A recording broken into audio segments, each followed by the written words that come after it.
4 armed Interpol agents arrested me on a red notice at the Holiday Inn in Sofia, Bulgaria on October 13th. It was a day that changed my life forever. It was around 7:30 in the morning. I had arrived in Bulgaria to speak at a conference and was one of the opening speakers and scheduled to speak in just over an hour. I received a message from my sister that my grandfather had just died. This day was not starting out well.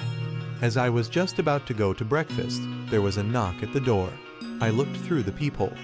There were 3 men and a woman wearing blue jeans and black jackets. They looked like gangsters. I opened the door but left the security chain engaged. One of them produced a police badge. My name is Veronica. We are police. Do you know why we are here? No, I replied. With my extensive travels for Microsoft throughout the Middle East, Africa, and Russia, I had been approached by foreign intelligence services several times before, but never in this manner. I'd been to Bulgaria several times before without any issues. It was concerning that there were 4 of them and that they were visibly armed. I was standing there in my underwear with the 4 Bulgarian Interpol agents staring back at me. Bring your passport, and please also some pants. I quickly dressed, then grabbed my American passport and my security pocket. They escorted me out of the hotel as other speakers and conference attendees were gathering in the lobby. Everyone saw me being escorted out of the hotel by a group of armed people.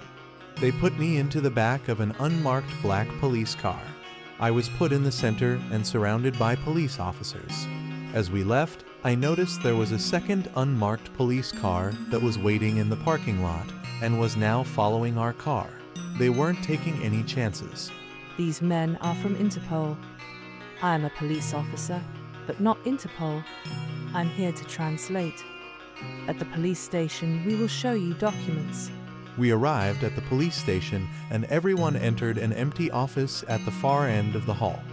You are being detained on an Interpol red notice for kidnapping. This was when I realized this was not the usual lies of Vecna, my ex-wife, but something much more serious. Smoke quickly filled the room. I was trapped. It was an emergency because 90 seconds had passed in Bulgaria without someone lighting up. All the men lit up cigarettes for fear of their nicotine levels dropping to critical levels. They cracked the window open a tiny bit, but it was cold outside. They wanted to achieve that delicate balance between suffocation and warmth. I knew asking them to open it more would be like asking them to bring me caviar. I'm very sensitive to cigarette smoke, so I asked anyway. Can you open the window a little bit more, please? The smoke is really bothering me. One man responded in a half-grunt, half-laugh, and a stare. He looked as if I'd asked him to donate his kidney. No translation was necessary. None of the men spoke English. The interrogation began with Veronica as the translator. I knew basic Russian, which allowed me to understand quite a bit of Bulgarian. I never let them know this. Where is your son? He's at home with his brother and sister. Where is home? Home is where the heart is. I don't have a lawyer, and I'm in a foreign country. You just accused me of kidnapping.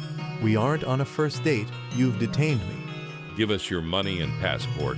Empty your pockets, including hidden pocket, onto the desk. I pulled out my hotel key, American passport, credit cards, and money. There were euros, Swiss francs, Eastern Caribbean dollars, and several thousand American dollars. At the time, the monthly pay of a Bulgarian police officer was a few $100s, and the money immediately made their eyes pop. Why do you have so much money? Who carries this much money on them? I travel all throughout the Middle East and Africa. I always carry emergency cash. I've been in countries before when civil unrest or terrorist acts have occurred, including 5 hotels I've stayed in. That's a lot of emergency money. In an emergency, that's not a lot. Why do you have Swiss francs? Do you have Swiss bank accounts? They couldn't hide their excitement. They really thought they had a super spy now. What kind of person carries so many different currencies? Before every trip, I always bring local money with me. After Bulgaria, I'm headed to France, the Netherlands, and Switzerland to speak at more conferences. You won't be heading anywhere after Bulgaria, so you won't be needing this money. This money looks fake. It's not fake. It's Caribbean money. Even if it was fake, it's not a crime unless I try to use it. This seemed to quickly deflate their excitement. They were sure they had a counterfeiter as well as a spy, but they still weren't convinced of what I was telling them. I was probably the first American they'd ever arrested for Interpol, and they were quite excited. It looks like play money from Monopoly. Do you want to play around? Can I be the car? Do you want us to call the American Embassy for you? No, thank you. They are the reason I'm in this mess. They aren't going to help me. They took my documents and cards and put them into a clear plastic sleeve.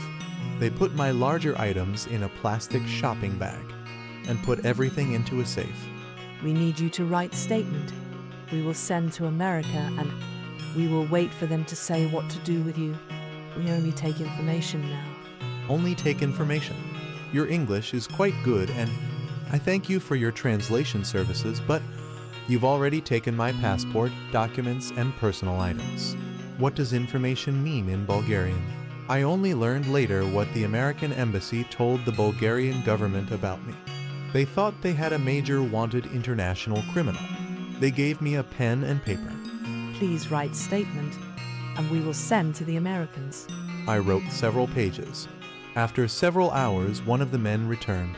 Americans send no response yet. It is night in America. Are we waiting for someone in American morning? No, they work all time.